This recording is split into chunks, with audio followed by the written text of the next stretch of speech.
இன்றைய தினமலர் செய்தியில் பெரம்பலூர் மாவட்டம் ஜமாலியா நகர் வீட்டு உரிமையாளரிடம் 360 சவர நகைகளை மோசடி செய்த வாடகைக்கு குடியிருந்த தம்பதியை போலீசார் கைது செய்தனர். ஓசூரில் மங்கிக்குள்ளா அணிந்த மர்ம கும்பலால் மக்கள் நிம்மதி இழந்துள்ளனர். ஒரே ஒரு பதிவறை எழுத்தர் பணிக்கு 662 பேர் விண்ணப்பித்த நிலையில் சிபாரிசு கேட்டு வருபவர்களால் ஆளுங்கட்சி பிரமுகர்கள் திணறி வருகின்றனர். பலானதை கவனித்தால் உடனே வேலை கிடைத்து விடுமே.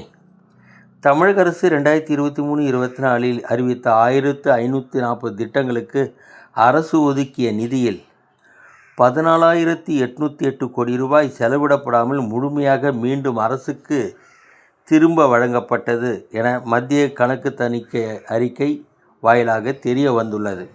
வணக்கம்.